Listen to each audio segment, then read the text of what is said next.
Et nous enchaînons avec la dernière partie de cette émission, avec le digest des marchés, où nous allons tenter de vous donner un petit peu de contexte sur les marchés financiers au lancement du dispositif. Et pour cela, nous avons le plaisir d'être en plateau avec Antoine Fraisse-Soulier et David Derry qui nous ont rejoints. Bonjour à tous les deux. Bonjour.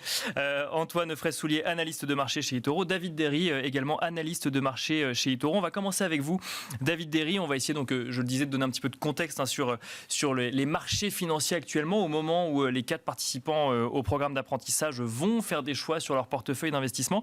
David, qu'est-ce qu'il faut avoir en tête en matière de contexte de marché actuellement ? On n'est pas dans un contexte très simple. Donc les participants vont avoir pas mal de difficultés devant eux. Il y a plusieurs raisons qui expliquent cela. Mais on est depuis le début de l'année, on est dans une tendance baissière clairement sur les marchés. Alors quelles sont les raisons à cette tendance baissière ? Il y en a 3 qu'on peut citer majoritairement. La première, c'est la guerre en Ukraine. La deuxième, c'est la crise énergétique en Europe. Et puis la troisième, qui est aujourd'hui une crainte un peu partout dans le monde, c'est l'inflation qu'on voit qui continue à grossir. Et alors, l'inflation, justement, c'est un sujet qui est suivi de près par les banques centrales. Les investisseurs chevronnés, les investisseurs avertis suivent de manière très régulière les prises de décision et les prises de parole des banques centrales. Pourquoi ? Pour des investisseurs néophytes qui nous écoutent, ce sont des prises de parole aussi importantes. Parce que c'est la banque centrale, justement, c'est les banques centrales qui vont décider des politiques monétaires dans un pays. En l'occurrence la Fed aux États-Unis, la BCE en Europe, et on le voit, elles ont 2 moyens pour justement faire leur politique monétaire. La première, c'est soit d'augmenter les taux ou de les baisser, et la deuxième, c'est l'impression monétaire. Et puis là, on le voit, c'est en plein actualité justement. On voit aujourd'hui les banques centrales, que ce soit aux États-Unis ou en Europe, essayer justement d'augmenter les taux pour réduire l'inflation, comme on le disait, atteint parfois 2 chiffres dans certaines régions du monde.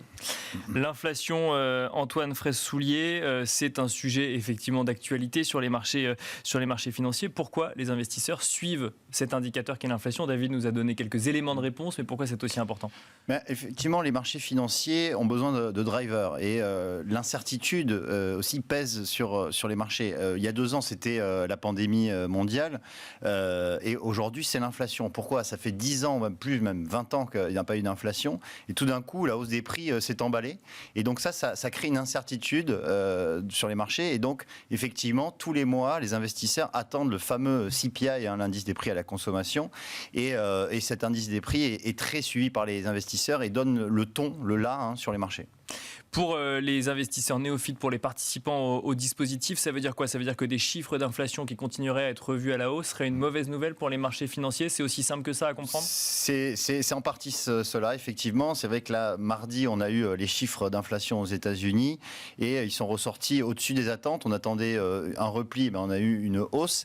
Et ça a fait chuter les marchés. On a vu, par exemple, le Nasdaq qui a perdu 5% sur la séance. C'était plus arrivé depuis justement l'époque Covid, depuis 2020.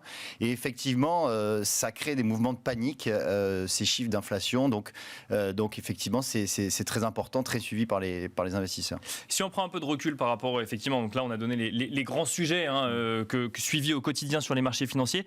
Aujourd'hui, à l'heure actuelle, Antoine, quelles sont les données économiques importantes à avoir en tête ? Les données économiques importantes, on vient d'en parler, c'est l'inflation. Donc effectivement, elle ressort à peu près à 8,5% aux États-Unis. En Europe, elle est aux alentours des 9%. Donc on dépasse actuellement les États-Unis. Il y a aussi les chiffres sur la croissance, bien évidemment. Aux États-Unis, on a 2 trimestres consécutifs de croissance négative. Donc on peut dire que techniquement, on est en récession aux États-Unis. Et puis on va également suivre les chiffres d'emploi. C'est aussi très suivi par les investisseurs. Et on voit que à ce niveau-là, l'emploi résiste parce qu'on est au plus bas sur les principales zones géographiques. Investir sur les marchés financiers, c'est aussi regarder les indices, les grands indices. Justement, on a évoqué le Nasdaq, on a également le Dow Jones en tête ou le CAC 40. Dans quel contexte se trouvent actuellement les grands indices financiers, Antoine ? Eh bien, effectivement, 2022, c'est une année négative pour les marchés. L'ensemble des indices principaux indices boursiers, sont en territoire négatif. On a le Nasdaq, j'en parlais, à moins 25% depuis le début de l'année. On a le CAC 40 qui est à moins 15%, le Dow Jones à moins 15%.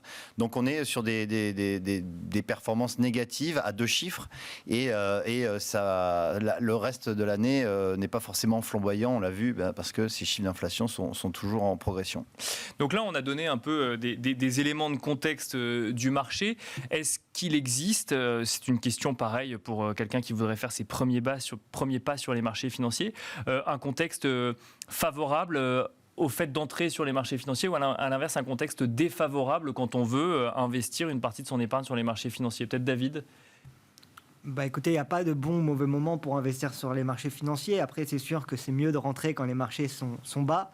Mais pour un investisseur, surtout pour les personnes qui ne sont pas encore investies, c'est toujours le bon moment pour rentrer sur le marché. Alors après, c'est sûr qu'avec le contexte actuel, on va peut-être plus choisir des valeurs défensives que des valeurs risquées. Mais il n'y a pas de bon ou de mauvais moment pour rentrer sur les marchés financiers.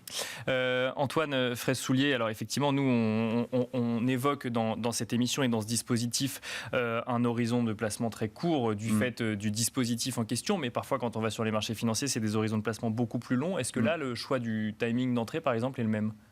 Alors non, effectivement, lorsqu'on est sur un horizon de temps court, on va essayer de privilégier ce qui marche sur du court terme. Alors effectivement, David vient de le dire, les valeurs défensives, c'est ce qui fonctionne actuellement. Les secteurs télécom ou alimentation, ou même le secteur énergétique qui performe très bien cette année. Si on est sur un horizon de temps long, on va essayer de plutôt diversifier son portefeuille. On va quand même prendre des valeurs cycliques qui suivent le cycle économique. Ces valeurs aujourd'hui ont du mal. Je pense au secteur automobile qui est en forte baisse. Mais quand on a un horizon de temps long, on va quand même privilégier une diversification de son portefeuille et essayer d'investir sur quand même une majorité de secteurs qui peuvent présenter des performances sur du long terme. Merci beaucoup Antoine Fraisse-Soulier, analyste de marché chez eToro. Merci également David Derry, analyste de marché chez eToro. Merci à vous de nous avoir suivis. C'est la fin de Smart Invest et je vous donne rendez-vous le mois prochain pour suivre effectivement l'avancée du programme d'apprentissage donc Smart Invest, mais aussi pour vous donner d'autres clés pour réaliser vos premiers pas sur les marchés financiers.